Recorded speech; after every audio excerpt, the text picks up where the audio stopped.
Inside the dark castle of the demon lord, you will find the cold, lifeless bodies of the hero's friends. One man fights just to keep breathing while the hero clashes with the evil lord.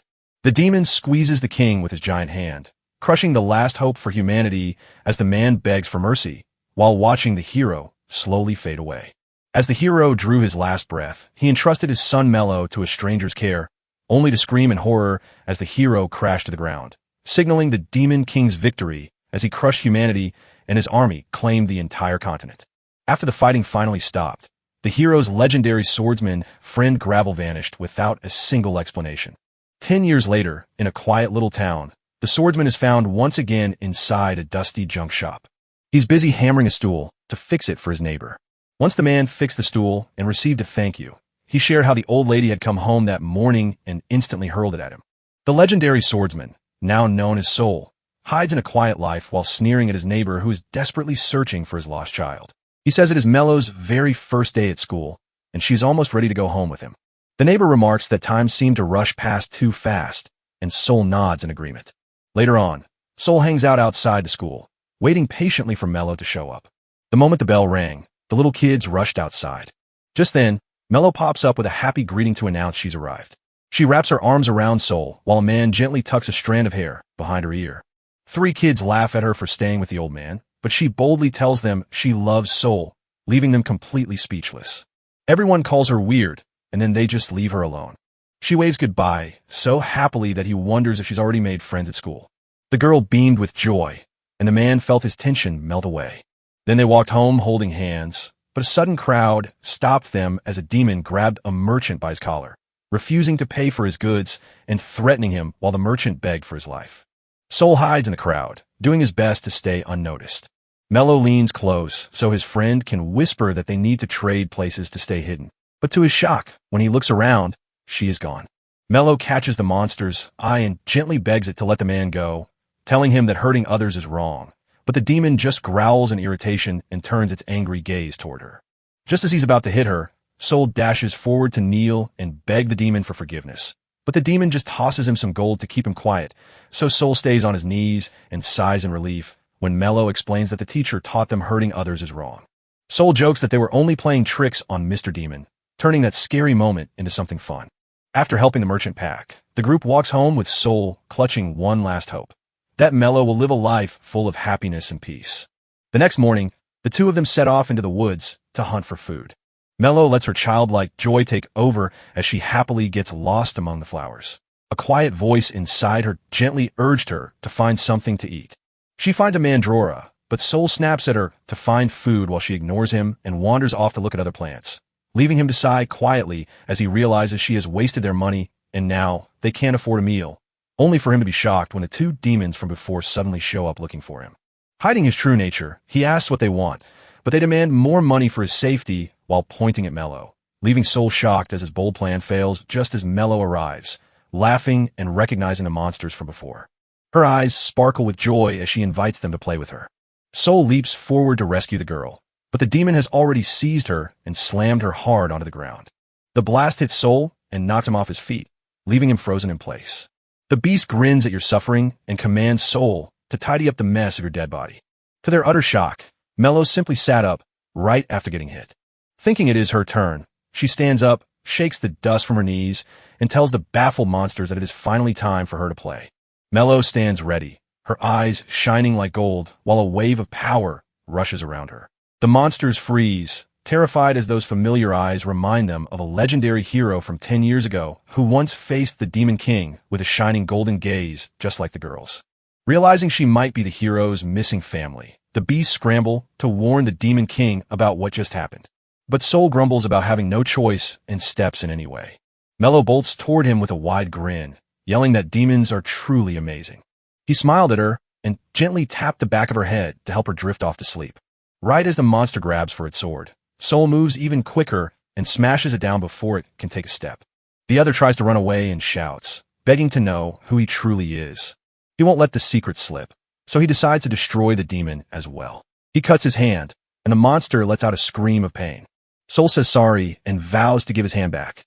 But his sword finally brings down the beast, and soon after, Mello wakes up in a daze, not knowing where she is. Soul whispered that she had played too hard and instantly drifted off to sleep. She turns to ask about the demon friends she met back then. Soul told the girl the beast had to go home early, but thanked her for playing, and she beamed with joy as she walked home, thinking about the wild plants, even though Soul said not to worry about them. Mello sits at the table, fidgeting nervously and looking clearly upset. She barely touched her food, which was a very strange thing for her to do.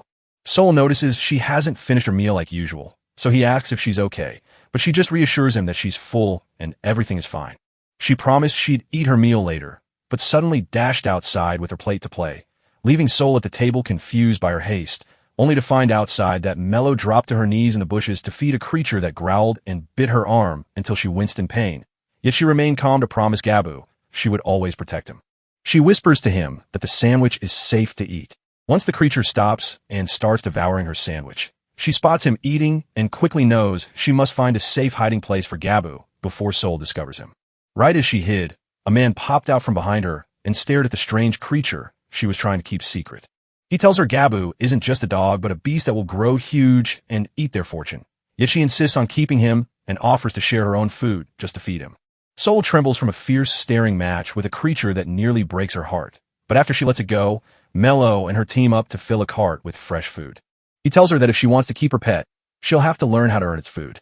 She quickly promises to look after Gabu, but a cloaked stranger suddenly dashes forward, grabs the apples, and tells the little girl to do her absolute best no matter the job, then throws his boots at the thief while warning Mello that they must bring back exactly the right amount of goods or their pay will be cut. So she has to treat every single piece of produce like it's made of gold. Mello nods, and they keep hauling the cart while the demon army's hungry beasts creep closer, and even though they insist on checking the cart since stories say bandits steal weapons to fight the demon king, they just keep going. Mello insists they're just apples, so Soul urgently clamps her mouth shut while explaining their orchard couriers racing to deliver their harvest before sunset, just as the demons shout that they're being rude to the entire army. They believe the apples are deadly, so one of them starts crushing them up one by one to stay safe. Soul grits his teeth in frustration, knowing they're just getting picked on because the bored beasts are passing the time during their patrol. Annoyed, Mello yells at them for wasting food, which makes the angry beasts charge, but Gabu leaps in just in time to sink his teeth into one of them. Seeking revenge, it seizes Gabu and slams the tiny creature onto the ground with wild, violent force. Mello freezes in shock at the sight of her pet lying still on the ground before rushing to pick him up, holding him tightly while she cries. Tears running down her face, she screams at the monsters who hurt the creature, calling them cruel and vile. The demons laugh at her kindness, so in a sudden rage, she unleashes her power and swears she will never forgive them. As soon as Soul sees her getting upset, he panics and rushes to calm her down, but it's too late because she has awakened her power and is ready to take revenge on her beloved pet. The two beasts freeze in shock, unsure she's become one of them, while she looks back at Gabu, remembering all their happy times. She promised she'd keep him safe, but in the end, she failed to do so. Now that the demons must pay their price, Soul rushes in to stop her from unleashing her deadly power. With fire in her eyes, she orders her master to keep moving. He tries to soothe her, but she won't listen, burning with a need to make them pay for killing her pet. She goes on a wild, non-stop attack that he barely blocks with his soul, shouting for her to stop until she remembers how hurt Gabu was when she first found him. As she wandered through the forest, she found Gabu hiding in the bushes and couldn't leave him behind, so she decided to take care of him. But she never made it, and now she blames herself for everything that happened to Gabu. Her tears wouldn't stop falling as she turned her anger toward the two demons. Suddenly, a burst of power sends her charging to end the two enemies, but Soul leaps in and screams that Gabu is still alive, freezing her fists right before they strike. Though her soul insists she must drive her pet to the doctor in the next town. She dashes to save him, her speed calming her nerves as she watches Gabu lie on the ground until he stirs and she rushes to his side. The moment the pet lets out a whine, she feels a rush of joy knowing he's alive. She turns to her master, who urges her to rush the pet to the nearest doctor right away. She doesn't waste a second, blasting forward with her super speed right for the nearest town. After taking a deep breath to ease their tension, the two demons thank their lucky stars for surviving the fight with the kid, even though they know they're still in deep trouble. Soul steps in, spreads his arms wide, and points out that whenever something precious to her gets hurt, she loses control. She's a truly kind child, far too precious for this harsh world. So he has to step up and handle the hard part to get her out safely.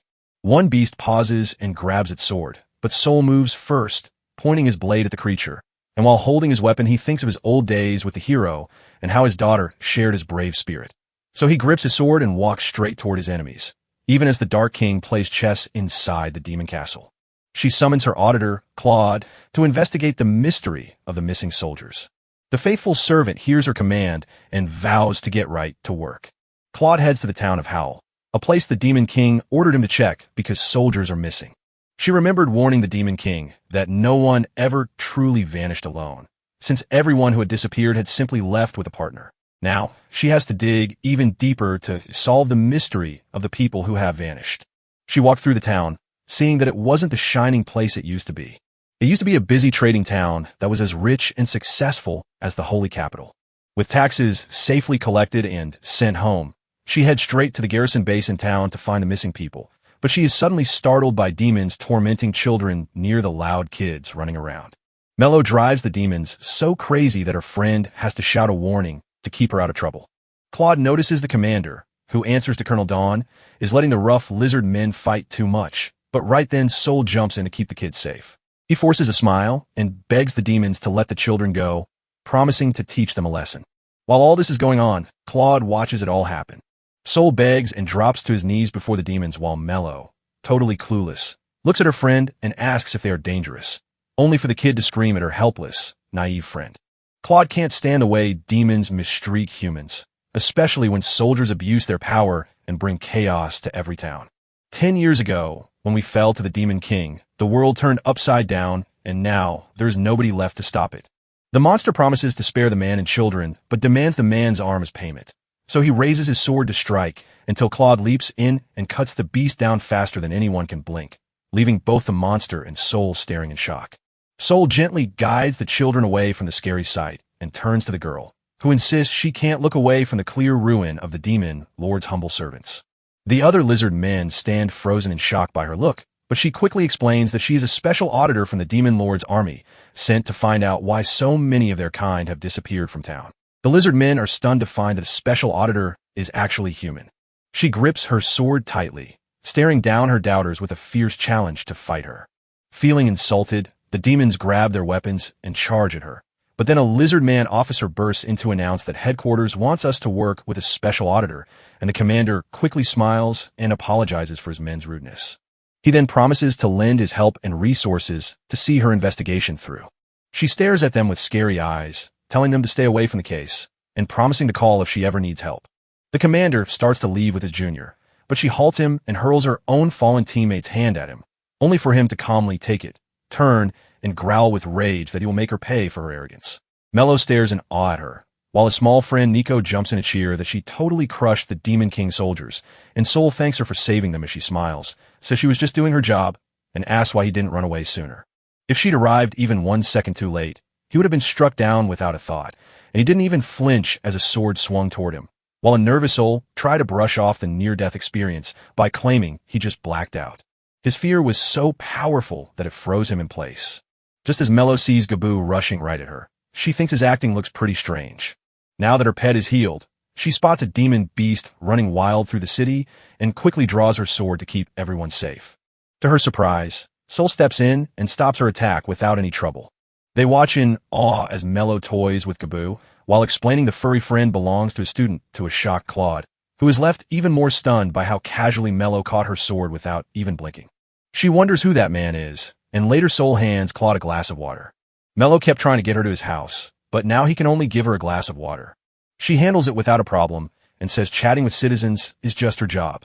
She scans the room until her eyes land on the kids' toys. Mello then slid a bucket of cookies across the table to her. She pauses for a second before she can't help but loudly gush about how amazing the cookies taste. Soul says the person living right next door is the one who handed it over. She takes a bite and remarks that the food feels a bit dry.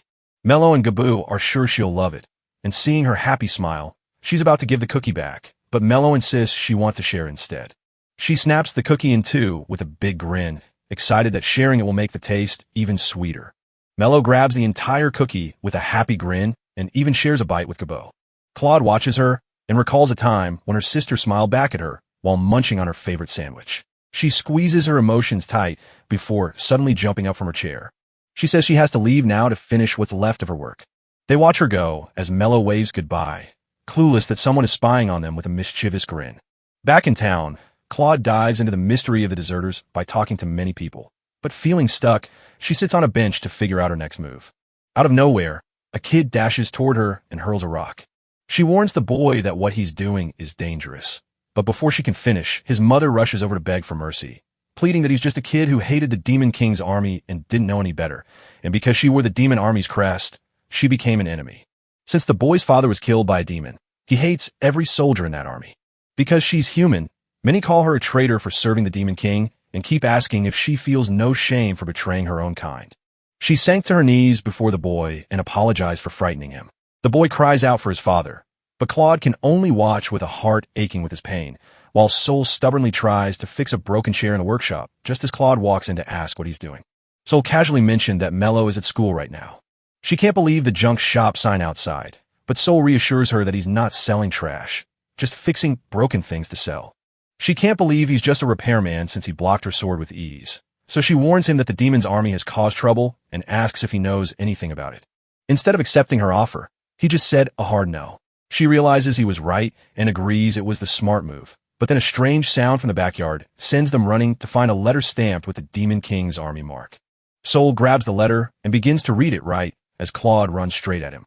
As the man opened the letter, he froze in horror to discover that Mello had been taken by shadowy figures and was being held at an old ruin, demanding that he go alone with nothing but his bare hands. Both are shocked by Mello's capture, while Claude rages and blows up Sol's junk shop, only for her apology and promise to help him find a child to meet a heartbreaking twist when Sol reveals the child isn't his, yet insists she is still the precious thing he swore to protect.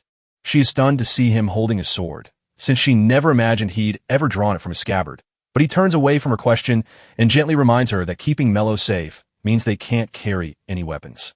She says yes. They rush to find the child, and soon the commander who ordered Mello's capture greets them. After being hurt by his tax scams and dragged into their mess with an innocent kid, she spits right back at him, only for him to sneer and call her a dog for sticking her nose where it doesn't belong, even as he raises his weapon against the child and mocks Claude for thinking she's anything more than just a person. Even though she tried her hardest, she couldn't match them. So she had to stay humble while the child screamed in fear, and the two adults stood stunned as they realized it was Nico's friend, not Mello, all along. They stare at each other, suddenly realizing that just as people can't tell demons apart, demons can't tell human children apart either. Even though she wants him to leave the baby behind so they can talk now that she's dropped her weapon, he still thinks it's too risky to keep a human kid around. The commander just smirks, promising to hand over the baby only when she's dead, so the other lizard men charge right at her. She urges Sol to dash and find Mello while she stands her ground against the enemies. With pure determination, he leaps toward the beast, nimbly dodging its vicious strikes. She throws every punch she can and lands some solid hits, but it still isn't enough to bring him down. She stood her ground and refused to budge, even after they threw every attack they had at her. Then the beasts turn on each other, leaving the commander screaming at his useless fools for failing to beat a single human, as he threatens Mello and tries to use the little boy to scare her, only to be shocked when Sol steps in to save the kid without anyone noticing. Claude stands frozen beside the commander, both wondering if Mello is already gone, so he throws a sword her way and yells for her to finish quickly. The angry commander leaps from his seat and dashes at Claude, but as she hits the ground, a dead soldier's hand grabs her leg and makes her stumble. So she barely stops the blow, and the commander laughs at her struggle, mocks her for never matching his raw power, and orders her to die. Claude holds her ground against the attack until Sol charges in to rescue her, knocking the monster out with one mighty strike. She is stunned that he knocked out the beast from a distance, so when the lizard men try to flee after their leader falls, she holds them back and puts an end to the fight.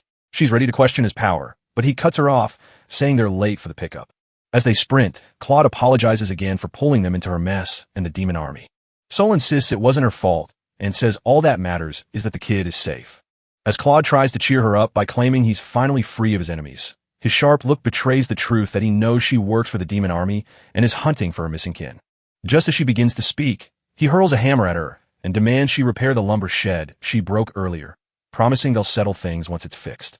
After a long journey, they finally arrive in the town where Mello and the boy's mother are waiting for them. The kid's eyes shine with happiness as she watches her master carry her sleeping friend, and she rushes to apologize for being late. Nico's mom squeezes him so tight in relief that she's finally found her safe boy. She inquired about where they discovered the boy. Sol shows that a group of demons turned on each other while fighting over money they had stolen from taxes. He points to Claude and tells the group she's the auditor who saved him, and as things settle down, she sees he wants her to report what happened to headquarters. She wonders who he really is, but as a fellow swordsman, she knows she has to find out his true identity. Sol zips down the street with Mello riding on his back, but since they're running late for school, he yells at him for forgetting to check the time that morning. While she quietly eats her breakfast and says school ends right after lunch, he snaps at her for not warning him sooner, since he'll lose all his money again if he stays open for only 4 hours.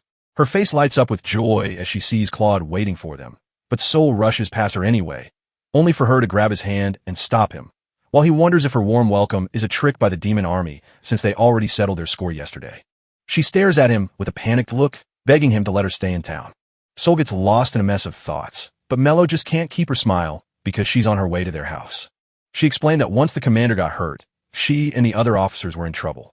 Because she's stuck waiting for a new commander to take charge, she has no place to rest. But as an auditor, she's also forced to stay far away from the regular soldiers.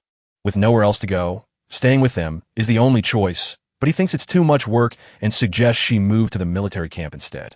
She flat out says no because she can't stand the cold, and shivering would ruin her mission. Now that it's not his problem, he walks right past her, and in a desperate plea, she offers to pay him a fortune just to let her stay. He freezes in his tracks, weighing her offer and realizing that the cash is too tempting to turn down, even if it brings trouble. And on top of that, her face twists into a look of pure desperation. Mello pleads with him to let the woman stay. He sighs and agrees, but warns she can only take one corner of his home, leaving her stunned that he'd actually say yes. He says his goodbyes to her first because he must take Mello to school, insisting she stay close since her mission is purely for her own survival despite her role in the demon army. Then later tells her to sleep in the back room of his workshop while he works, asks who the new commander will be for their area, learns she hasn't met him but heard he is very high-ranking, and watches quietly wondering how deep his fear of the demon army really goes. Sol says sorry for pushing too hard, but he notices she's only holding a wooden sword, which shows she doesn't want to hurt them. She is shocked that he figured it out so quickly, then offers to train with him by drawing her wooden sword. As an auditor, she must finally crack the secret of his power, because her curiosity is driving her wild and she can't wait to test her own skills against him. He rips his head in thought and nods to show he likes her idea. As soon as she hears the words, she eagerly grabs the chance, but Sol quickly warns her that if he wins, she'll owe him anything he wants, yet seeing her fierce determination, he smiles and lets her in. She accepts the deal, promising that a true swordsman never breaks their word. Only as the two warriors lock eyes and leap at each other, their weapons clashing in midair, does Gabu finally crawl out from his hiding spot. But Claude shakes off her doubt and starts hitting her opponent again and again in a rapid blur. But Sol effortlessly weaves out of every strike and lands a hit with his wooden sword. She manages to block the hit, but he rushes right at her and unleashes a storm of attacks. Every hit feels like getting struck by a hammer, so she has to step back for a moment. She steps back to stop him from getting too close and using her. She then smirks and asks if he is holding back against her. He tells her he's only playing around with her, so there's no need to take it seriously. She lunges at him in a rage, only to be stunned when he vanishes and reappears instantly behind her, weapon raised right against her throat. Frustrated by her inability to raise her sword against him, she gives up as he grins menacingly and insists they discuss their agreement. Later walking through the stunned town with Gabu, while the people watch in shock at the demon mark on her skin, all while she remembers that Sol only asked her to pick up Mello from school and take Gabu for a walk. She realizes from their fight that he is far stronger than he lets on, because true power like that can't just be trained into yourself. He knows what's really going on, but she still can't figure out where he picked up all his tricks. After feeling terrible about picking Mello up from school, she is instantly cheered up when he tells her how happy he is just to see her. With a beaming smile, she says she loves walking home with her master, yet with Claude she feels like she finally found a mother, leaving the flustered auditor to quickly explain that Sol isn't her papa because he's just a guardian there to keep her safe and happy. Suddenly, Claude remembers what Sol told her. He isn't the child's father. She can't stop thinking about what happened to Mello's parents and how they might be linked to Sol. As days go by, she can't stop wondering who that man really is. Then she sees him quietly watching them as he carries wood for the fire. He rushes to close the distance, grabs her by the collar in anger because she wants to know their secrets, warns her to stop asking questions or he will send her away, orders Mello to gather more firewood only for her to flatly refuse, repeats his command while saying he depends on her, then turns back to the house and doubts if he's doing the right thing. He suddenly remembered a special moment from 10 years ago when the hero, Dion, was still just a loyal sidekick and shared a happy family with his mage wife, Rina, who was pregnant with their baby while they faced the dangers of war. Even while traveling through a dangerous place, they stayed happy and excited about the wedding and the new baby. He felt no regret at all as he told everyone that reaching this far was enough. After hitting her breaking point, Rina screamed at him in fury, blaming him for being so spiteful from the very first day they met.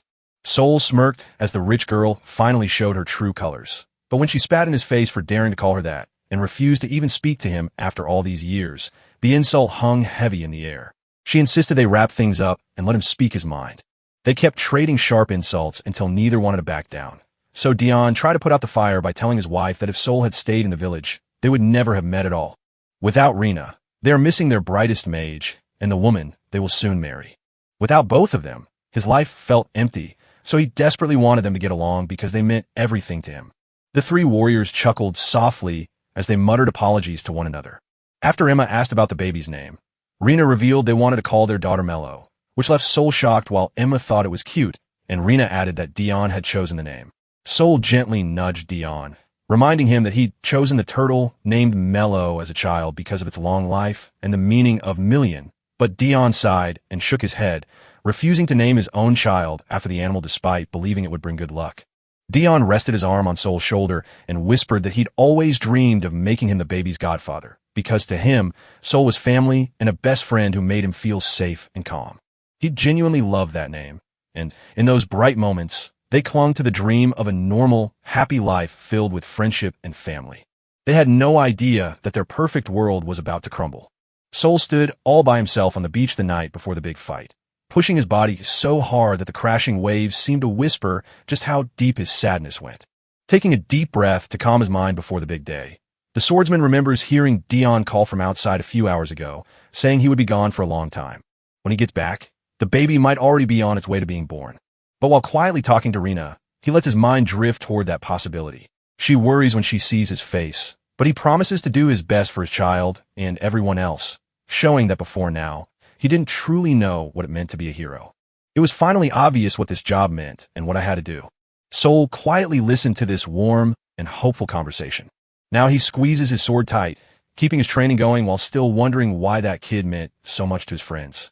As the sun rose, a big group of people started crowding at the village gate.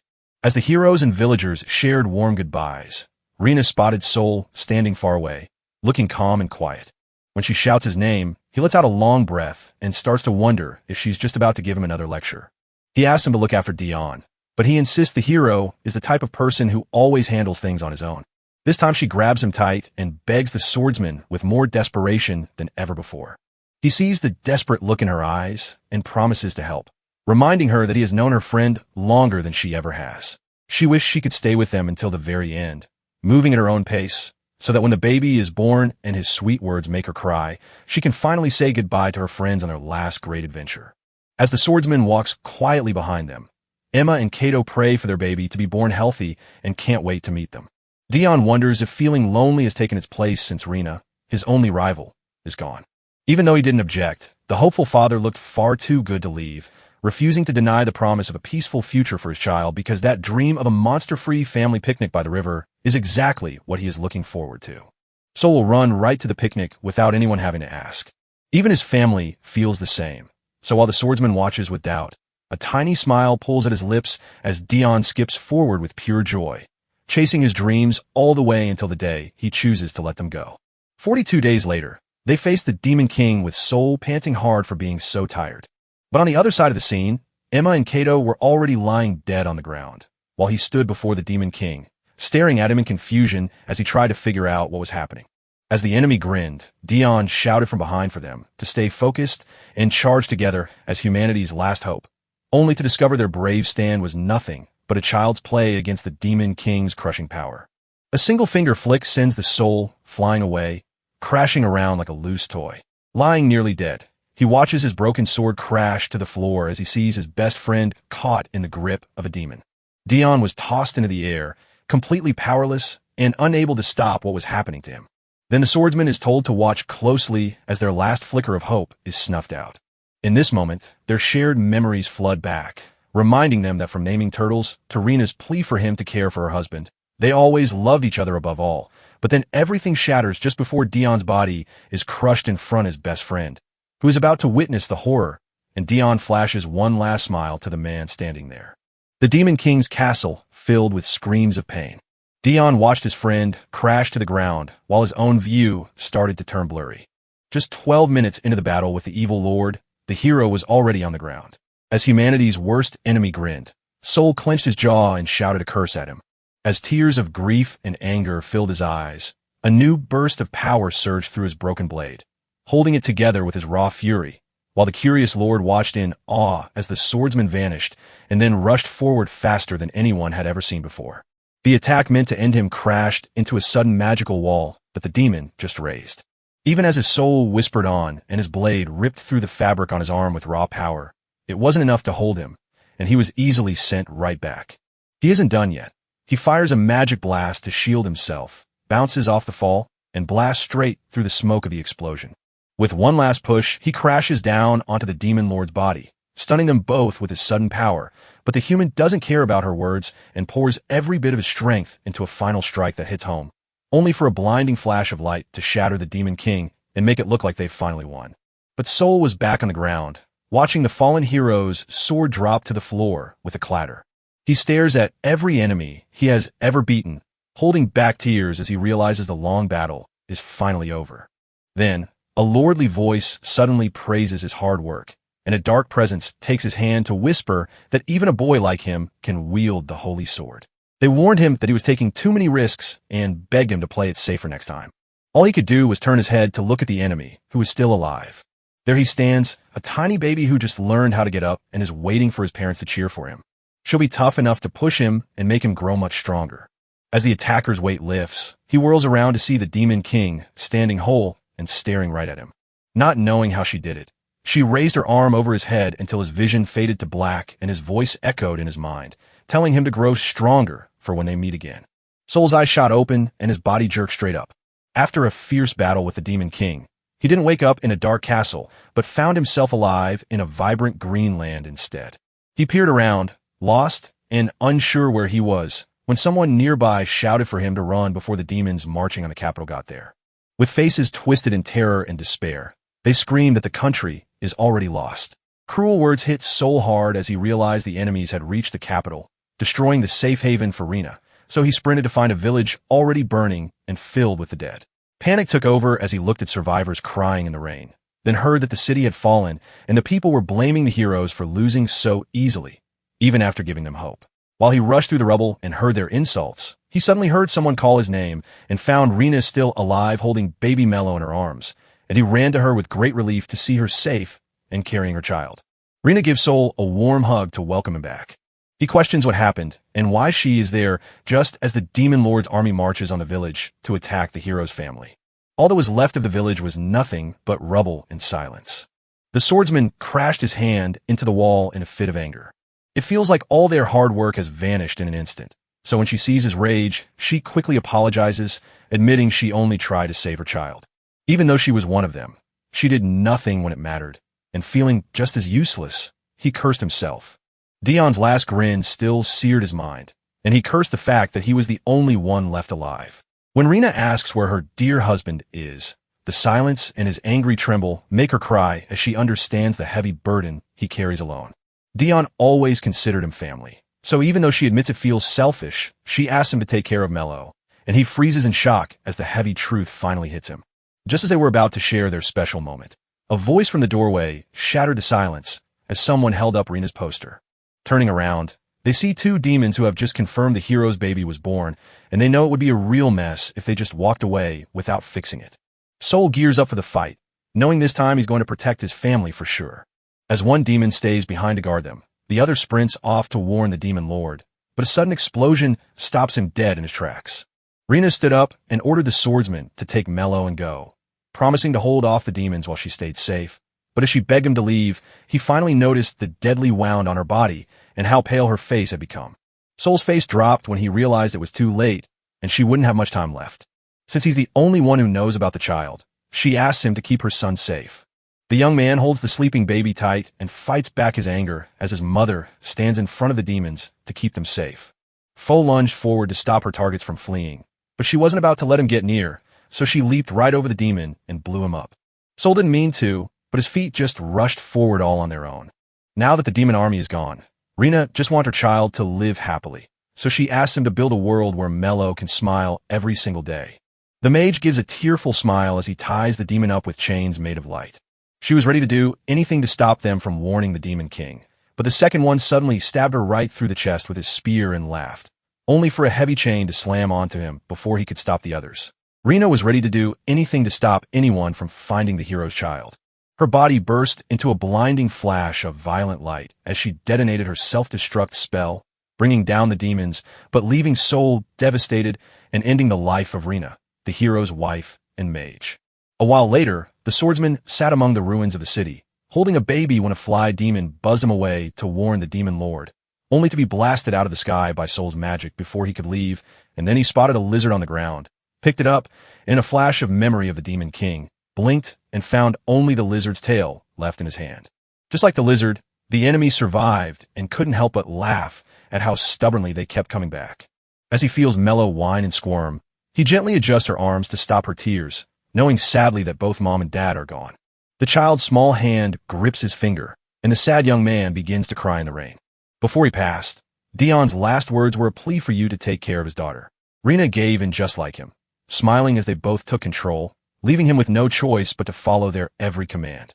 Her soul cried out, vowing to protect Mello and hide him from the Demon King and his army.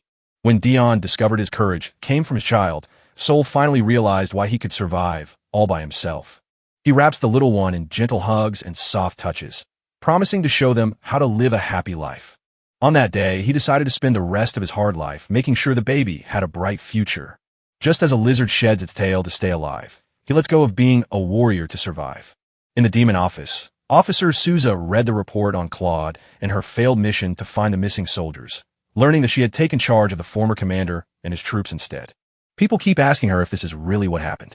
As a flickering image of her soul plays in her mind, she nods and apologizes, only for Colonel Ballum to immediately take control and seal her fate before the auditor stands before him to hear his words, his heart racing with worry as he looks up to see him snap his fingers and flood the dark room with light. The new commander chuckled, trying to break the heavy silence that had gripped everyone. His calm attitude surprises Claude, especially since she knows he is a respected officer at headquarters. He read her report and saw that the old commander had stolen money just for fun. She moved quickly, and once again the auditor stood there with his mouth wide open. Souza wants to punish the offender, but Ballum hates that kind of show and just wants everyone to get along. He actually cares for humans and hopes for a peaceful world where they live together with demons, even though you shouldn't believe everything he says. So, he yells out for a guy named Vine. Suddenly, a loud voice shouts from outside, and a young demon girl leaps across the room to answer him. She plays the part of a perfect pet, barking and answering the instant she is called. Ballum introduces her as his sheltered daughter who has never seen the outside world, so he sends her away to learn and assist the very people he originally sought. Claude asks the hero what he means and finds out that a brave hero solved a very similar case before. More than 10 years ago, soldiers began vanishing into thin air, but he believes a new hero has appeared just like the old ones did when they started out as regular folks. She couldn't believe her eyes when he told her that Vine had already sensed something strange about them the moment they stepped into the city, and the girl confirmed it was true because she could smell that special hero scent on them. The air is thick with a stench that makes her hate it. Her father hugs her and tells her it's brave to feel this way about a race that once tried to kill their people. If humans and demons learn to live together in peace, there is no room left for heroes. A brilliant idea was slowly growing in the little one's head. As Vine notices Claude watching her, she grins with pride and dares him, claiming she'll track down the heroes quicker than he ever could. She bursts into work and races out before anyone can give her an order, making her father think her energy is adorable, but Ballum warns the official that she still has work left to do on her case. Curious about the city, he takes a step forward and says he can't wait to work with them. Emmy Spectre nods, hoping a hero will arrive and thinking of Sol, while the town's crowd gasps in shock as Vine darts and leaps through the streets, feeling like light itself is right beside her. Finally, she catches the terrible stench right at the edge of the woods. She leaped in to save the hero, only to freeze in shock as Gabu barked at her while Mello lay pinned. And though the child and demon were confused, Vine suddenly lunged at Mello, mistaking her for the hero. But then, the awful stench vanished. She looked everywhere for the missing trace, but every wiggle of the toys just made the little girl below giggle for being tickled. The demon mistakes her joy for mockery and commands her to stop laughing, but she ignores his warning and keeps on laughing. Mello sees she still doesn't get it, so he flips them over and pins her down this time. Vine bursts into giggles, shoves the happy kid away, calls him weird, and tries to act like a big shot, but the girl just sees this as a chance to say hello and get to know each other. She sniffed the air again, puzzled by how the strong smell had disappeared, while her dad praised her for being able to smell out the bad heroes. The young demon was pushed to use his special power to help his own kind. She clung to him tightly, promising to do exactly whatever he said. Then, the smell of a warm cookie suddenly bursts through and fills her nose. M held the biscuit right up to the demon's nose, and seeing her puzzled look, she explained that her and Gaboo were just having a snack fight. Even though there aren't many treats, she insists on sharing them, and though Vine is confused at first, he can't stop her from taking a bite, while O strolled about shouting loudly to get the child and her pet's attention. It was dangerous to be out there, especially now that the new commander had arrived. A familiar troublemaker speaks nearby, and he spots his friends hiding out in the bushes. Mello greets him with a bright smile, but the Vine is shocked to see an unfamiliar face, confused when called teacher, until he realizes the demon standing so close is actually a chimera. She suddenly jumped up, shot straight into the sky, and flew off home without saying another word. Mello watched in amazed delight as her brand new friend waved back, beaming with a promise to play together again soon. As the girl cheered with joy, Sol kept his eyes sharp and wary of this new stranger, refusing to believe she thought they were friends. Even now, he still shivers whenever he remembers that terrible fight with chimeras from 10 years ago. After almost 2 years of searching, the heroes finally faced a scary monster with 3 heads guarding its home, only to find stitched-up kids with no sense moving around and hitting them with huge strength. As things got too chaotic to handle, they had to trust each other to keep an eye on their backs, with no time for thanks while Sol asked the priest to tend to the wounded as the battle raged on.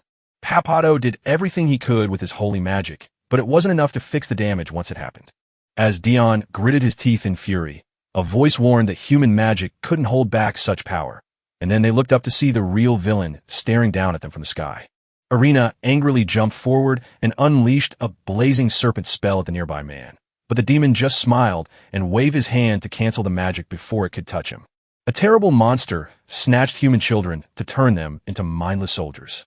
Tears running down her face, she begged him to explain how he could do such a terrible thing. Dumble grinned down at the pitiful humans. He pours all his strength into them simply because he loves them so much. Calling him cruel is a huge insult, especially since he gave them power while they tried to kill the children, making them the real villains of the story. Even more chimes marched out of the castle. The moment he spotted them, pure rage surged through Sol, and he lunged straight at the terrible demon. 10 years on, he sees the vine drift away and finds that its new captain is a familiar enemy from his past. Back in the demon tower, Balan welcomed his daughter and asked if she had found anything. She doesn't say a word. She just collapses into his arms after a wild day, and he tells her to rest and take it slow. After 10 years of helping people and demons live together, she finally becomes the hero of that dream. Though her partner Sol still faces his worst nightmare, a battle against terrifying monsters who hunt down innocent children, forcing them to kill every single one just to stay alive. Dion suddenly appeared right behind him, swinging his blade. The demon wasn't afraid but wide-eyed with awe, dodging every blow with a grin while cheering for the hero's power, only to have Sol suddenly pop up behind him, revealing a force far greater than before. They were still young and had plenty of room to grow. He locks eyes with the swordsman and promises he can't wait to meet him again. Right now, the swordsman sat safe in his home, still haunted by his battle with the chimera and determined to keep the young one far away from Mello, no matter what. Suddenly, the child rushed inside and got yelled at for wandering off, but his plans fell apart instantly when Vine sneaked up behind her and barged right into his house. She says they ran into each other while out for a walk with Gaboo. For the very first time, they finally get to meet properly. He sat quietly while the new girl refused Mello's cookies, but in the end, she was forced to eat them. She spat out the awful taste and gagged. Even though they reacted differently, Sol noticed this chimera was fully awake, unlike the mindless ones they'd fought before, and he had enough spirit to call it out for just staring at her. They're told to run up the stairs and stay inside if they want to have fun. Even though they were scared someone would see them with the demons, Claude just showed up anyway. Her eyes fixed on the chimeras, she stood frozen in confused silence for just a few heartbeats. She stares at him, wondering if this auditor is just another of her dad's hired hand. After talking to Mello, she races up the narrow stairs to the second floor to begin playing. Before she could even take a step, the auditor got slammed right against the wall. Even though she was a skilled fighter, Sol's scary glare froze her in place as he accused her of knowing a secret, and for some reason, she turned red when she asked him what he meant. It turns out the girl is Colonel Balan's daughter, proving his fears were right, and while he jokes that raising such a troublemaker must be a headache, that thought makes Claude remember Vine's bad feeling when they first entered the city, so the girl turns to the man and asks her own question. The air crackled with tension as she bluntly asked if he knew the hero, but the auditor held his breath, pretended to be confused, acted like she was strange for asking, and insisted that bringing up such things was simply too dangerous. Then a brilliant thought struck him, but he suddenly froze as the silence grew so deep that she thought they were being good, while he knew that quiet kids usually mean they're up to something. Sol rushed up to the attic, where he discovered an empty room and a letter by the open window that said the two of them had gone out to explore. So furious and terrified, the grown-up threw himself out the window to find them, leaving the soldier alone inside. It made him sprint so fast that the city's dangerous people couldn't see their true selves, and right in the middle of town, a crowd gathered as men glared with hate at the two young ones. While Mello screamed in delight and clung to Vine's legs as they zoomed over the city, the Chimera acted tough and brave, even though carrying him was a real struggle. She laughs right in the little boy's face because he can't fly like he dreams while she soars through the air just fine. Mello refuses to give up on teaming up with the whole city, even when the strange bond shocks Vine, because a grumpy human stops for lunch and the demon's hungry stomach is too happy to agree. The streets burst to life with food stalls serving up tasty meals and snacks for everyone. The kids were surrounded by skewers, sugary treats, and a sea of tasty options they couldn't resist. Vine sees this wonderful world for the very first time, so she can't stop smiling and wondering as they walk. Suddenly, someone notices them and screams to get attention, saying that a demon soldier is bothering them even on market day. With everyone glaring and growling, the Chimera looked right back and asked if they had a problem with her. Mello spots someone and abruptly ends the conversation. She pointed to a classmate nearby, but the boy just glared back at her with pure annoyance. The little girl hurried over to her friend, eager to ask if they wanted to play and eat, but the boy suddenly turned on her, furious that she was hanging out with a demon, and pointed angrily at the Chimera while shouting his question again. While Mello cowered in fear of what he just said, he acted like it was no big deal to mention that he and his friend had only met yesterday, a crazy lie that no one could believe. The girl was shocked at first, then smiled to confirm Vine was kind despite befriending enemies being a terrible idea since she'd only arrived just a few days ago, only to be slammed onto the ground to stop her from getting closer, while her new friend, now furious, demanded to know why he did it. A few worried witnesses hesitate to call the army, knowing the soldiers will likely join the demon after all the pain the army has caused them. Even though Vine is a demon, she's still just a kid who can be killed, so Mello jumps in to stop the fight and tells everyone that no one will be fighting anymore. As she stepped closer, the hero's strength slowly drained out of her tiny body. Vine sniffs the hero's smell for just one quick beat. She sharpened her claws as he guessed the one she was hunting was in their group, without knowing it was actually his friend. Just as the men with cleavers rushed forward, a stern voice from a distant giant demon stopped them cold, only for the terrified townsfolk to instantly fall silent and hide their fear since they knew they couldn't win. Vine whipped her head around, still looking for the enemy. When the wise Chimera learns it's time to return to headquarters and can no longer smell the hero, she jumps onto the officer's ride and leaves her tiny friend behind.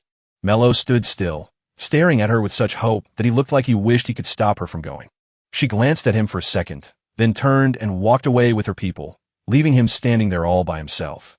Just then, Sol burst through the door, completely exhausted from searching everywhere, and finally found safety in her arms, while Vine lay in the middle of her room, staring up at the ceiling as her mind replayed the day's events. Back then, she could definitely smell the stench of a hero, but suddenly, a knock at the door broke her thoughts just as she began to imagine something terrible. Balan dropped by to check on her and asked if the locals were giving the young one a hard time. They chat about her for a bit, and he feels terrible that they can't see how amazing she is until the silence breaks when the commander finally talks about his daughter's very first friend. He shouts Mello's name with a nasty grin, eager to say hi to the kid. Since that day, Nell has carried a heavy heart, walking beside Sol with a bowed head as he recalls how he pushed Claude for answers about Vine, only to learn she had nothing left to tell. As he asked why she was coming to the human towns, he learned she could feel special powers, so he spent a long time thinking about what that meant.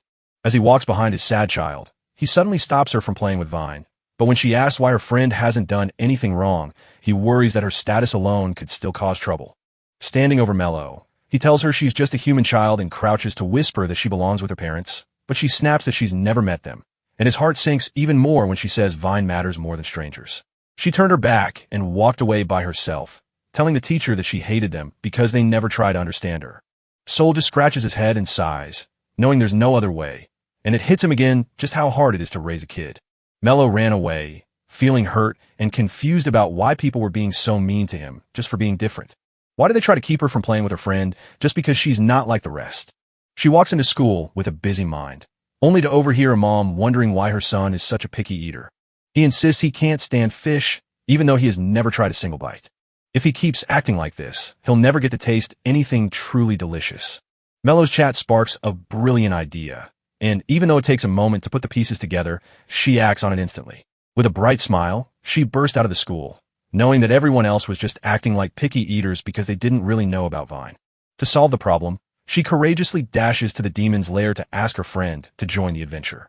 With the guard staring at her like she was crazy, the child took a deep breath and shouted for Vine to come out and play. Claude takes a step forward, hands flying to her mouth in shock as she wonders why she was even there. The girl is stunned to see him, but before she can speak, the man grabs her and drags her away from anyone who could get them in trouble. She pulls Mello deeper into the woods and tells him it's way too dangerous for a human kid to walk by himself. When asked about Sol, the little one remembers his strict orders and tells him she doesn't care about him anymore. She went such a long way just to play with her friend that she misses so much. Claude gently reveals that Sol cares for her, even as Sol complains about cutting their game short and Balin jumps in a chat, leaving everyone feeling awkward as they all stare at him. As the auditor falls in shock, Mello calmly asks who he is, and he answers that he is her Vine's father, confirming the little girl is her daughter's friend, before thanking her for her kindness and asking what happened. Just as Claude senses she's being questioned and tries to stop her from answering, he's told to go back to work so they can talk. His voice changes from a quiet whisper to a firm order to stay and talk, and his face brightens as she finally realizes she has no other choice. Once Balin sends the auditor away, he reveals that someone has been helping Vine through the town's hard times and wonders why she chose to be friends with the young one. Mello stares at the problem, shocked that they became such close friends just because of Cookie. The little girl then told the story of their snack fight until adults came running to stop it. She ended her speech by saying it was fun, but sadly people keep calling her names just because she's a Vine demon. She can't read him, and since he just wants peace, her weird talk makes him fear her stupidity might be a trap that could ruin the whole city. Mello has no idea how to do it, and is worried about what she could do to change their minds. With a sly grin, Balin tells her to become a chimera, just like Vine, and as he feels satisfied, Mello asks if she can fly through the sky like him. Balin instantly says yes, adding that his daughter would never feel lonely if she had a friend just like her. The little girl's eyes went wide with wonder as he thought openly about how his daughter felt. He keeps teasing the little girl until she has to say yes, while he forces her to remember the happy times they shared and the cruel moments people gave her just for being different. Instead of school, her only true friend is Vine, and the two feel so close they might as well be the same person. Mello would do absolutely anything to find a way to make her happy. The air shimmered and danced around them as Balin called her a sweet child. But while that happened, Claude sprinted through town as fast as she could, remembering how the Colonel was famous for creating chimera monsters and knowing she had to reach Sol before he could do anything else. He was stunned that she had returned so early, but the officer's urgent news that the commander had taken Mello to headquarters hit him like a truck, forcing him to quickly rush toward the child without wasting a single second. Only 2 demons stood watch, with no human kid in sight. Since she wasn't at school either, Balin must have taken her. Claude apologizes for missing the chance to stop the attack, but now there is no time to waste because the Colonel might already be changing her body, and even though the auditor wonders if she can use her authority, she is powerless since the Colonel, once a military officer, once held a rank far above any demon, including her. Sol knew there was no other way, so he gritted his teeth and finally made his choice. She gasps as a fierce new fire sparks in his eyes. We have no choice but to sneak past them, grab the kid, and get out before anyone sees us. Claude begs for a second chance, insisting she's partly to blame for the mess.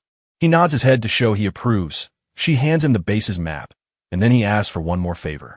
High above in the tower, a lazy demon guard yawns while patrolling, completely unaware that he's the very first to fall as Sol breaks in. With the human now inside the enemy's trap, they learn from Claude that Balin lives like a king in just a few small rooms. There's a hidden door to his private rooms, but the guards are so strong that not even she's been able to pass them, and he knows this is true just by seeing how many of them stand around. Inside, everyone gripped their weapons and stayed alert, a stark contrast to the calm people outside. As the operation was about to start, he turned to Claude and asked for one last favor. He poked her muscles and told her to use her raw strength to smash 1 or 2 buildings right in front of her. He hears the officer giving orders, and the guards in the hallway listen closely. Claude held strong for a moment, but then a demon burst through screaming that the pens had collapsed and the beasts were running wild. As the other guards ran out to help, and one stayed behind to watch for the new shift, the lone guard let out a sad sigh for whoever had to clean up the barn's mess, completely unaware of the terrible fate awaiting him. With the last guard down, Soul just needs to hunt down the private quarters in one of the rooms ahead. He cautiously creeps from room to room, testing his luck in every corner. He finds himself trapped in a dark and gloomy place. The clear sign he made a huge mistake is that wild and scary beast jumping right at him. Vine shot forward, yelling that a dirty human had no right to step inside her room. 3 years ago, just as Balin's amazing creation was about to wake up, the Chimera chamber doors burst open and a girl tumbled right into her father's arms. As Vine took her first breath, the demon colonel stepped forward to welcome his precious daughter. Still dizzy, she stared at the man who said he was her dad. Because her birthday was so special, he created a beautiful bouquet of flowers to welcome her into the world. Her eyes twinkled with love and joy, blissfully ignoring the other demon scientists nearby who were busily cleaning up the bodies of the chimeras that hadn't been as lucky as she. Now she was fighting the guy who had barged in her room, and Soul groaned in bad luck as he was forced back inside that same room. He tries to create a little distance for now, but she is charging straight at him with no way to stop. He just barely slips out of the way, but the hit still leaves a tiny scrape on his arm. He kept blocking the endless hits, but he was just wasting time and never moving forward. He moves without haste, knowing the moment he gets there, Mello will already be lost to Balin. He dodges the next blow, circles around to stand behind the young challenger, strikes her back, and slashes down just as the Chimera isn't expecting it.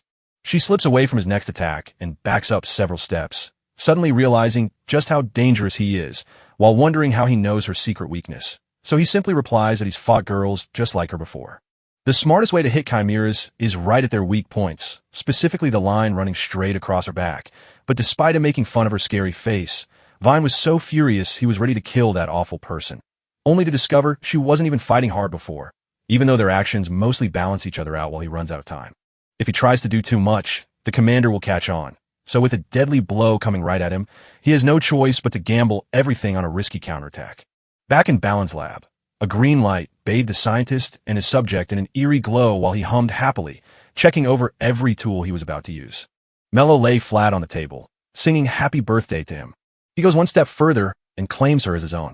The scalpel dangles over her neck, ready to cut, but a loud shout from outside freezes him just as he moves, and when the chaos finally settles, he sees Vine at the door who has already taken control of the mess. She wipes the blood off, nods her head, and says the intruder is gone for now.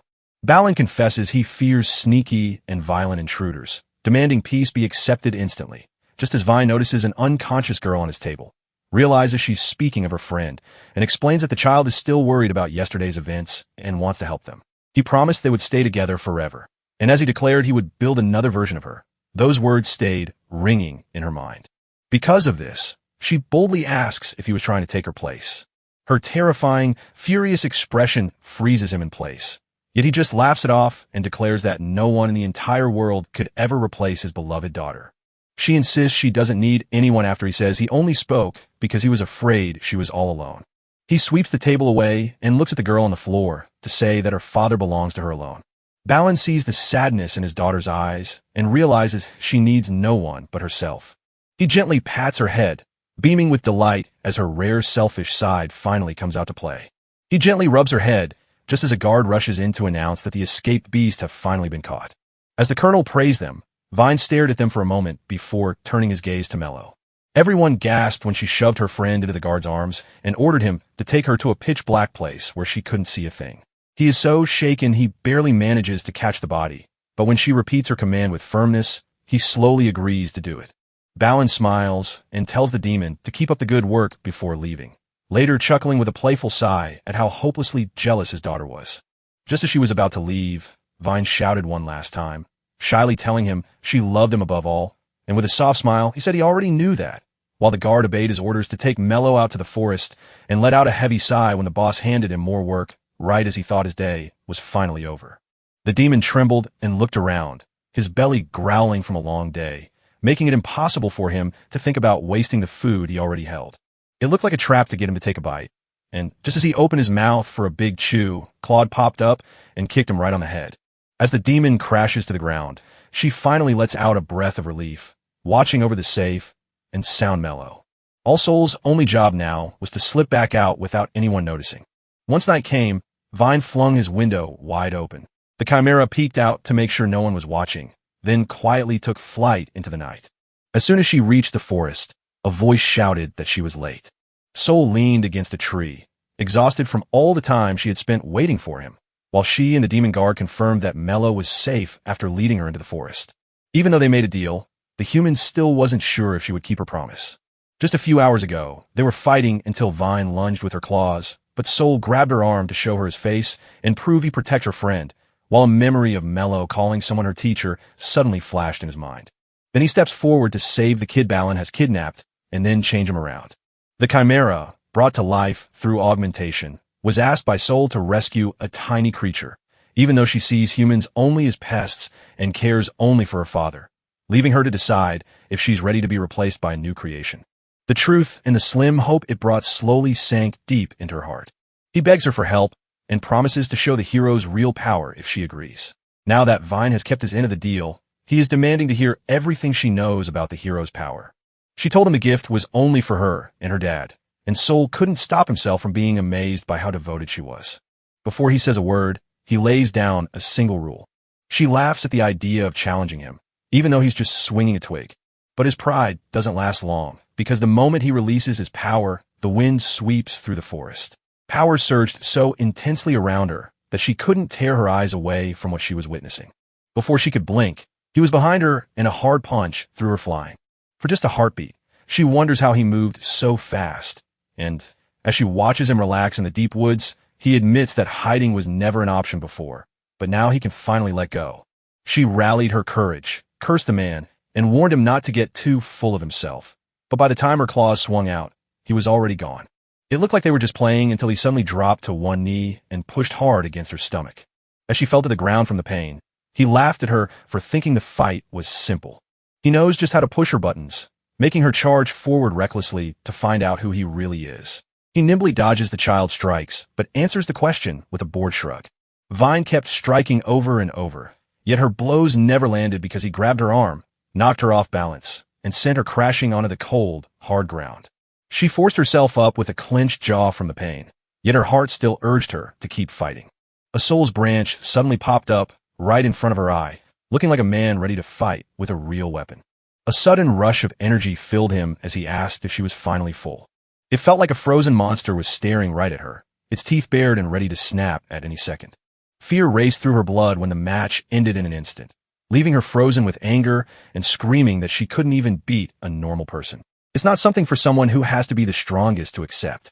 Soul stood quiet, watching tears run down her face until she could not cry anymore.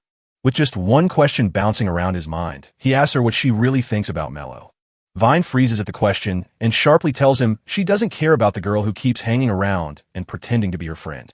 She forces herself to swallow terrible food and, despite being human, risks her life to save a demon from her own twisted family. She wedges herself tightly between Balin and herself, holding on to every last memory of Mello, while Vine just calls her annoying. He finally gets it as she starts to react and reply. He spins around with a cocky grin and calls her a brat, even though she's actually super talented. In the end, a bratty child is just someone throwing a fit because they don't know how to handle their feelings.